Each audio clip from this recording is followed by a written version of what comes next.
నమస్కారం. ఆంధ్ర టైమ్స్ కి స్వాగతం. హెడ్లైన్ చూద్దాం.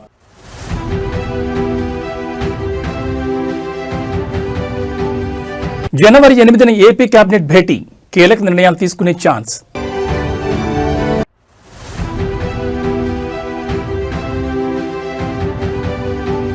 ఏపీలో నేటి నుంచి అమల్లోకి కొత్త జిల్లాలు, కలెక్టర్లు ఎస్పీలను నియమిస్తూ ఉత్తర్వులు జారీ.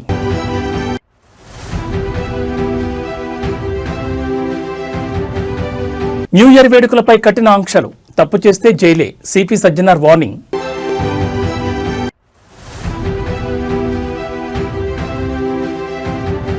కేవలం 3 ఏళ్లలో కళ్లు చెదిరే రీతిలో ఐబొమ్మ రవి సంపాదన, 12 రోజుల కస్టడీలో రవి కీలక అంశాలు రివీల్.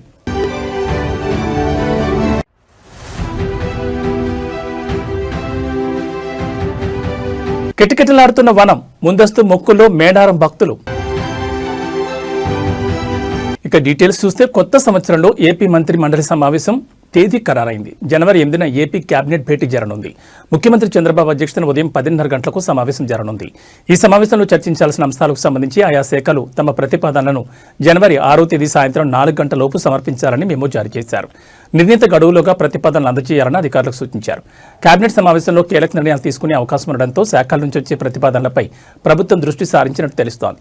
గత సమావేశాల్లో అమలు చేసిన పథకాలపై సమీక్ష, భవిష్యత్ పెట్టుబడుల ప్రణాళికలు, ప్రధాన సదుపాయాల అభివృద్ధి, విద్య, రోడ్లు, రవాణా, పెట్టుబడుల ప్రోత్సాహం వంటి అంశాలపై ఈ సమావేశంలో చర్చించే అవకాశం ఉన్నట్టు తెలుస్తోంది. విభాగాల ప్రతిపాదనల ఆధారంగా కేబినెట్ సమావేశంలో ముఖ్య నిర్ణయాలు తీసుకునే ఛాన్స్ ఉన్నట్లు సమాచారం.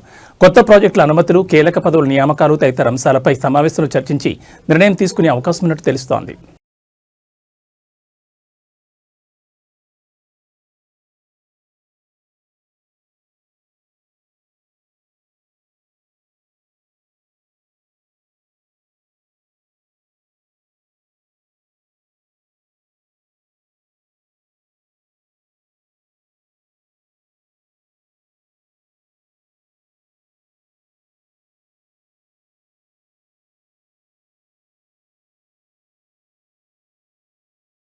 నేటి నుంచి ఏపీలో కొత్త జిల్లాలు అమల్లోకి రానున్నాయి. ఈ మేరకు ప్రభుత్వం 2 కొత్త జిల్లాల ఏర్పాటుకు తుది నోటిఫికేషన్ జారీ చేసింది.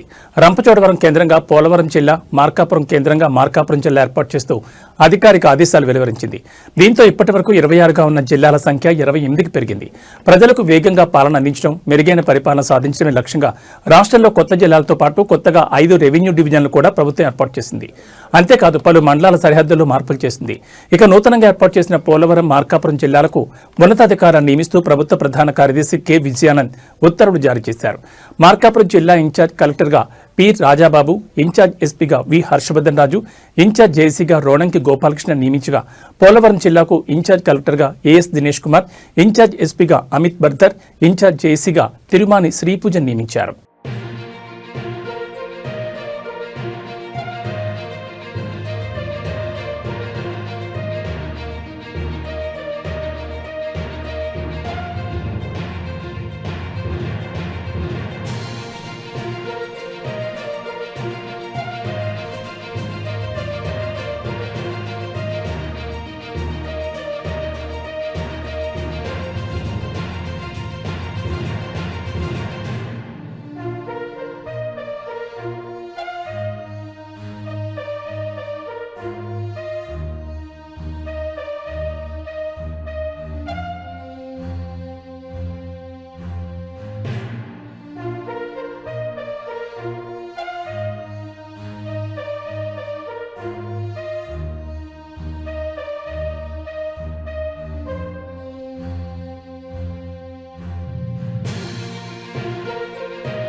తెలంగాణ ఉద్యమకారుల సంక్షేమం కోసం ఎమ్మెల్సీ కల్వకుంట్ల కవిత కరీంనగర్ వేదికగా పోరాట బాటపట్టారు. ఉద్యమకారులతో కలిసి భూ పోరాటంలో పాల్గొన్న ఆమె ప్రభుత్వంపై ఘాటు వ్యాఖ్యలు చేశారు.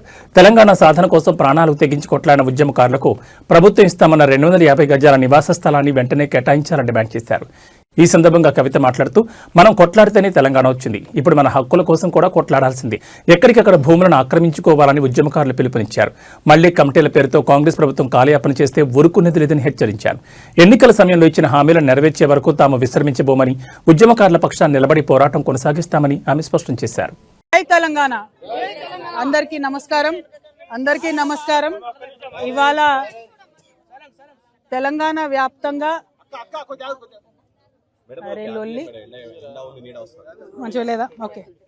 జై తెలంగాణ. ఇవాళ తెలంగాణ వ్యాప్తంగా ఉన్నటువంటి అందరు ఉద్యమకారులు ప్రతి జిల్లాలో కూడా మరి ఉద్యమకారులు ఫోరంగా ఏర్పడి వారి యొక్క డిమాండ్లను ప్రధానంగా ప్రభుత్వం ముందు పెడుతున్నారు. ఇవాళ కాంగ్రెస్ ప్రభుత్వం ఏదైతే 250 గజాల భూమి ఇస్తానని వాగ్దానం చేసిందో, ఏదైతే ఉద్యమకారులందరినీ గుర్తించి పెన్షన్ ఇస్తానని వాగ్దానం చేసిందో, ఏదైతే ఉద్యమకారుల సంక్షేమ బోర్డు పెడతామని చెప్పి వాగ్దానం చేసిందో, ఇవన్నీ కూడా ఖచ్చితంగా చేయాలి అనేటటువంటి ఒక డిమాండ్తోని ఇవాళ కరీంనగర్ ఉద్యమకారుల ఫోరం తరఫున కరీంనగర్ పట్టణంలో మరి దాదాపు 5 ఎకరాల భూమి, ఇక్కడ ప్రభుత్వ భూమి ఉంటే ఆ ప్రభుత్వ భూమిని మానకొండూరులో మేము ఇవాళ ఆక్రమించుకోవడం జరిగింది. ఆక్రమించుకోవడం అనేటటువంటి పదం కావాలనే నేను వాడుతున్నా.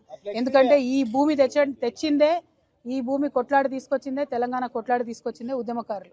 మరి వారికి ఇచ్చినటువంటి మాటను కూడా నిలబెట్టుకోకపోతే ప్రభుత్వం కంప్లీట్గా ఫెయిల్యూర్ అని అర్థం.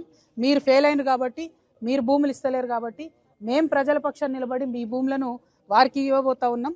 మీరు వచ్చి డిస్టర్బ్ చేయొద్దు. మీరు ఏదో పోలీస్ జూలుం చేసి ప్రదర్శిస్తామనుకుంటే కుదరదు. ఇవాళ ఈ ఒక్క జిల్లాతో ఆగదు, ప్రతి జిల్లాలో కూడా ఇదే పోరాటం మొదలవుతుంది. హైదరాబాద్, రంగారెడ్డితో సహా ప్రతి జిల్లాలో భూములను ఆల్రెడీ మేము ఐడెంటిఫై చేసినాం. ఏ జిల్లాకు ఆ జిల్లా ఈ భూములు తెలంగాణ ఉద్యమకారులకు ఇప్పించడానికి తెలంగాణ ఉద్యమకారుల ఫోరంతో కలిసి తెలంగాణ జాగృతి ఉద్యమిస్తుందనే విషయాన్ని మరొకసారి తెలియజేస్తూ మరి ప్రభుత్వానికి హెచ్చరిక చేస్తూ ఉన్నాం. మీరు తొందరగా నిర్ణయం తీసుకోండి. జనవరి 26 అన్నారు, డిసెంబర్ 9 అన్నారు, మళ్ళీ మాటికి డేట్ పెంచుకుంటూ పోతున్నారు తప్పితే ఇంకోటి లేదు. కమిటీలు కాదు, చేసిన కాలయాపన చాలు. తొందరగా ఉద్యమకారులకు భూమి ఏర్పాటు చేయవలసిందిగా డిమాండ్ చేస్తున్నాను. Thank you. జై తెలంగాణ, జై జాగృతి, ఉద్యమకారుల ఐక్యత.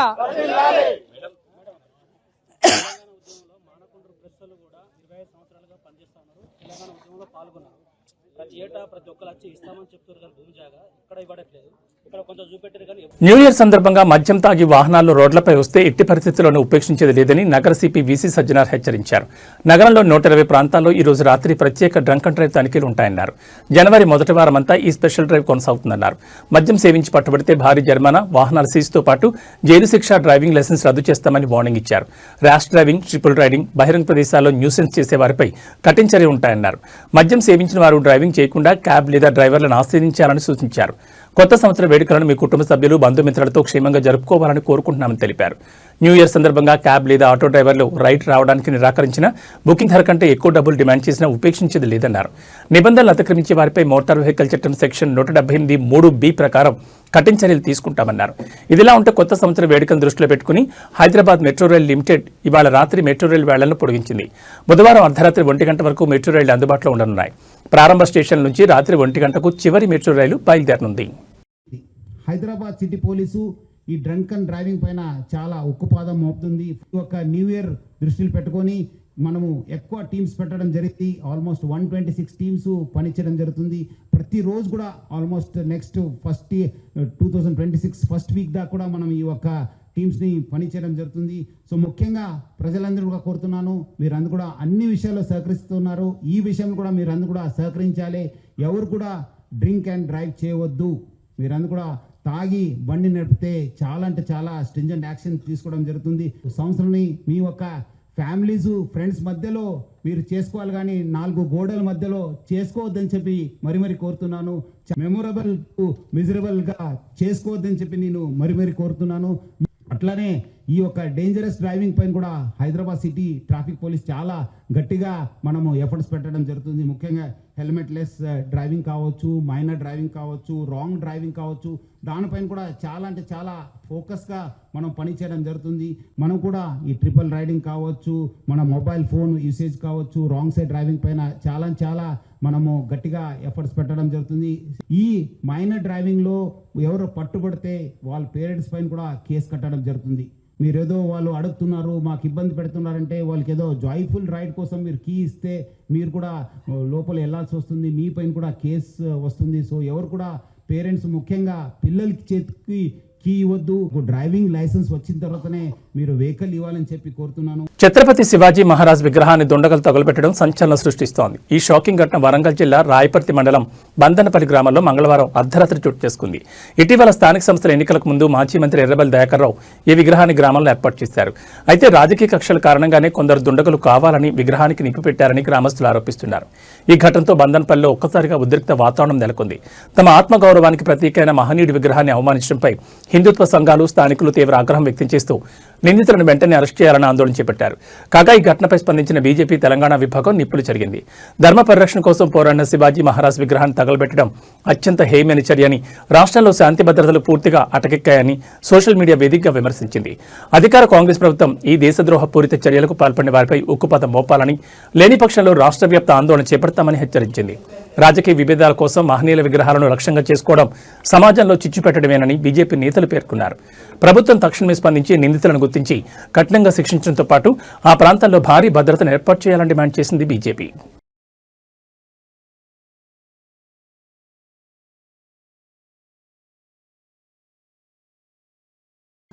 ఐబొమ్మ రవి కస్టడీ రిపోర్ట్ వెలుగులోకి వచ్చింది. 12 రోజుల కస్టడీలో రవి కీలక అంశాలు రివీల్ చేశారు. సినిమాలను 2 రకాలుగా కొనుగోలు చేసినట్లు పోలీసులు తెలిపారు.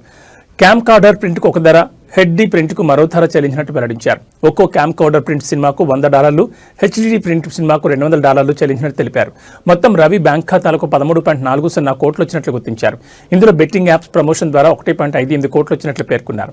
ఈ డబ్బుల నుంచి రవి సోదరి చంద్రికకు 90 లక్షల వరకు పంపించారు. లావాదేవీలన్నీ డాలర్ల రూపంలోనే చెల్లించారు. కొంతకాలం కుకట్పల్లి నుంచి వ్యవహారం నడిపిన రవి డబ్బులు అధికంగా రావడంతో జలసాల కోసం ఇతర దేశాలకు వెళ్లినట్లు పోలీసులు నిర్ధారించారు. ఒక్కో కేసులో 4 రోజులు చొప్పున 3 కేసుల్లో 12 రోజుల పాటు పోలీసులు ఐబొమ్మ రవిని పోలీసులు విచారించారు. విచారణ సందర్భంగా రవి మీడియాతో మాట్లాడుతూ తన మీద పెట్టిన కేసులన్నీ ఫాల్స్ అన్నారు. ఏదైనా కోర్టులోనే తేల్చుకుంటానంటూ తెలిపారు. సరైన సమయంలో వాస్తవాలు బయటపెడతానంటూ కోర్టు ఆవరణలో పేర్కొన్నారు.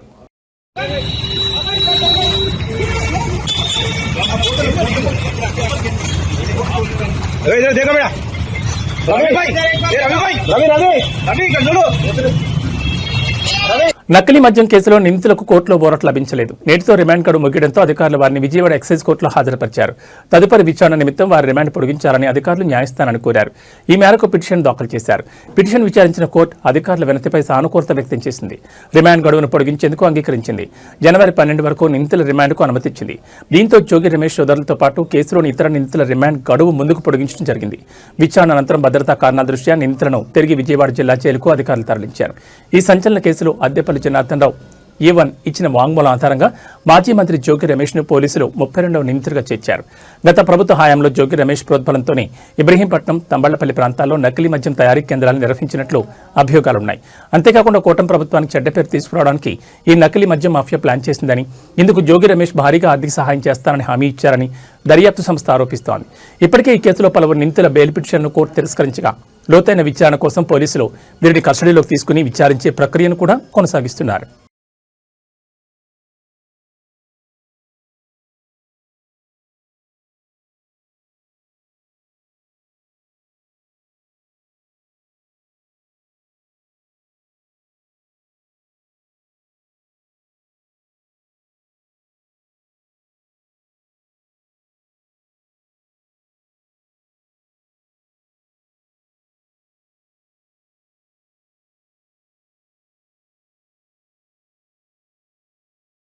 న్యూ ఇయర్ వేడుకలను ప్రశాంతంగా ఎలాంటి అవాంఛనీయ ఘటనలు జరగకుండా నిర్వహించేందుకు హైదరాబాద్ పోలీసులు కఠినమైన ట్రాఫిక్ ఆంక్షల అమల్లోకి తీసుకొచ్చారు.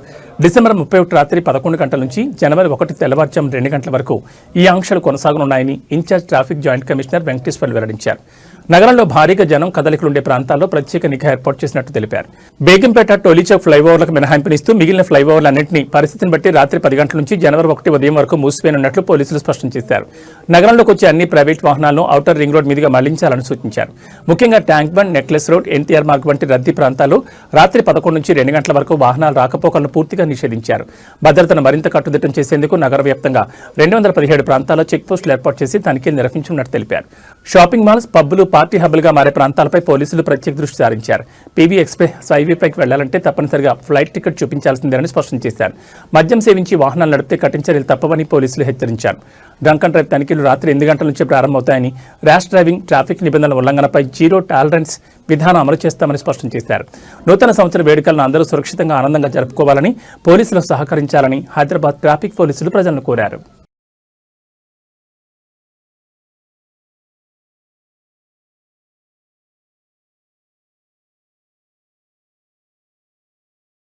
ములుగు జిల్లాలోని మేడారం అప్పుడే ఆధ్యాత్మిక శోభను సంతరించుకుంది. వచ్చే నెల 28 నుంచి 4 రోజుల పాటు జరిగే సమ్మక్క సారలమ్మ మహాజాతరకు ముందే భక్తులు మేడారానికి క్యూ కడుతున్నారు. జాతర సమయంలో ఉండే విపరీతమైన రద్దీని దృష్టిలో ఉంచుకుని ముఖ్యంగా చిన్నపిల్లలు ఉన్నవారు, వృద్ధులు ఇప్పుడే వచ్చి వనదేవతను దర్శించుకుంటున్నారు. మేడారానికి తరలివస్తున్న భక్తులు తమ బరువు తూగేలా బంగారాన్ని తూచి గద్దెల వద్ద సమర్పిస్తున్నారు. కోరిన కోరికలు తీర్చే తల్లులకు ఎదుర్కోళ్లు, యాట మొక్కలతో తమ భక్తిని చాటుకుంటున్నారు. మేడారంతో పాటు చుట్టుపక్కల 40 కిలోమీటర్ల మేర ఉండే ప్రతి చెట్టు పుట్టను అమ్మవార్ల ప్రతిరూపంగా భావించడం ఇక్కడ విశేషం. జాతర సమయంలో అడవిలోని వన్యప్రాణులకు, భక్తులకు ఎలాంటి హాని చేయవని తరతరాలుగా వస్తున్న నమ్మకం. ఈసారి జాతరను అత్యంత ప్రతిష్టాత్మకంగా నిర్వహిస్తున్న రాష్ట్ర ప్రభుత్వం సుమారు 251 కోట్ల భారీ అభివృద్ధి పనులు చేపట్టింది. గద్దెల ఆధునికీకరణ, విశాలమైన క్యూలైన్లు, రాతి కట్టడాలు, రహదారుల విస్తరణతో మేడారం సరికొత్తగా కనిపిస్తోంది. భక్తులకు ఎలాంటి ఇబ్బందులు కలగకుండా తలస్నానాల కోసం జంపనవాగు వద్ద కూడా ప్రత్యేక ఏర్పాట్లు చేస్తున్నారు. జాతర సమయంలో మేడారం చుట్టుపక్కల ఉన్న ఓరట్టం, కన్నేపల్లి, నార్లాపూర్ వంటి గ్రామాలన్నీ కలిసి ఒక పెద్ద పట్టణంగా మారిపోతున్నాయి. ఇప్పటికే అక్కడ హోటళ్లు, బిర్యానీ సెంటర్లు వెలిశాయి. ఎడ్ల బండ్ల నుంచి హెలికాప్టర్ సేవల వరకు, సామాన్యుల వినోదం నుంచి విలాసవంతమైన వస్తువుల వరకు అన్ని మేడారంలో అందుబాటులోకి వస్తున్నాయి.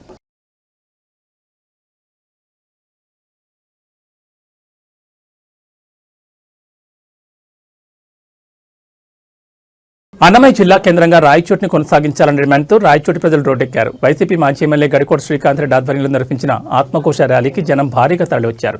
జిల్లా కేంద్రం మార్పుపై జరుగుతున్న ప్రచారాన్ని వ్యతిరేకిస్తూ శాంతియుత పద్ధతిలో ఈ నిరసన కార్యక్రమం చేపట్టారు. ర్యాలీ పొడవునా మదనపల్లి వద్దు, రాయచోటి ముద్దు అనే నినాదాలు మిన్నంటాయి. ఈ సందర్భంగా శ్రీకాంత్ రెడ్డి మాట్లాడుతూ రాయచోటి అన్ని రకాలుగా జిల్లా కేంద్రానికి అర్హమైందని, ప్రజల సెంటిమెంట్తో ప్రభుత్వం ఆడుకోవద్దని హెచ్చరించారు.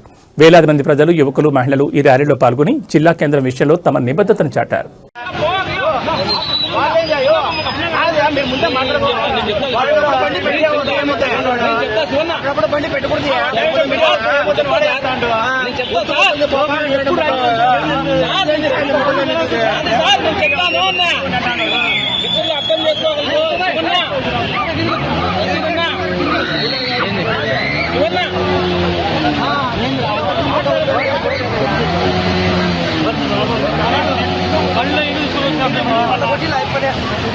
అన్నదాతకు కష్టాలు తీరడం లేదు. వరంగల్ జిల్లా చెన్నారావుపేట మండలం ఉప్పర్లపల్లి గ్రామంలో యూరియా కొరత రైతులను రోడ్డున పడేసింది.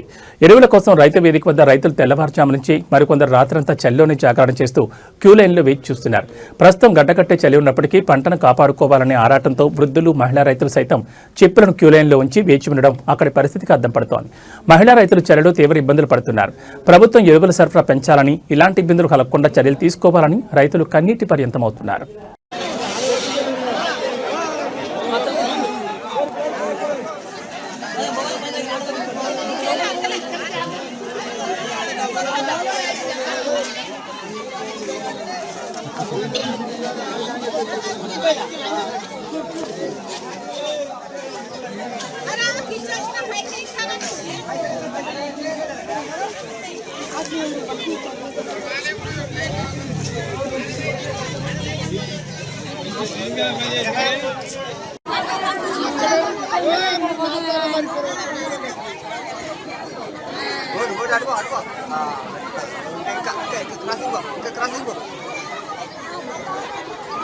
బైక్ లేరు.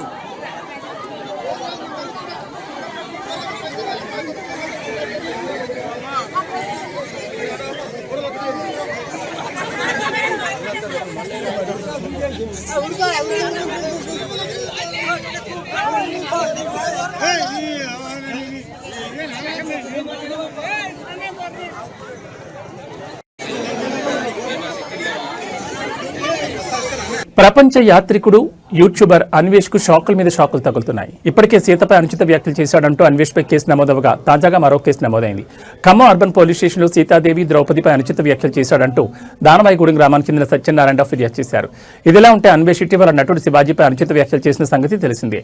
హీరోయిన్ల దుస్తులపై శివాజీ వ్యాఖ్యలు చేయగా అన్వేష్ ఆయనను ఖండించాడు. అమ్మాయిలు ఇష్టం వచ్చిన బట్టలు వేసుకుంటారు, నువ్వెవరా అంటూ ప్రశ్నించాడు. అంతేకాకుండా ప్రవచనకర్త గరికపాటిపై సైతం ఫైర్ అయ్యారు. అయితే ఈ క్రమంలో అన్వేష్ విచక్షణ కోల్పోయి వారిని బూతులు తిట్టాడు. దీంతో అతడిపై నెటిజన్లు తీవ్ర ఆగ్రహం వ్యక్తం చేస్తున్నారు. మంచి చెప్పాలనుకుంటే పద్ధతిగా మాట్లాడుతూ కూడా చెప్పొచ్చని, కానీ పచ్చిబూతులు మాట్లాడడం ఏంటని మండిపడుతున్నారు. అంతేకాకుండా గతంలో అన్వేష్ దేవుళ్లపై చేసిన వ్యాఖ్యలను ఈ సందర్భంగా గుర్తు చేస్తూ ఆగ్రహం వ్యక్తం చేస్తున్నారు. ఇప్పటికే అతన్ని చాలా మంది అన్ఫాలో చేశారు.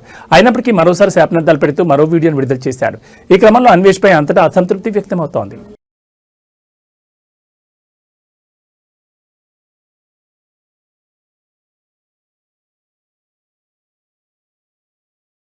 ఇవి బులెటిన్ విశేషాలు. మరో బులెటిన్లో మళ్ళీ కలుసుకుందాం. నమస్కారం.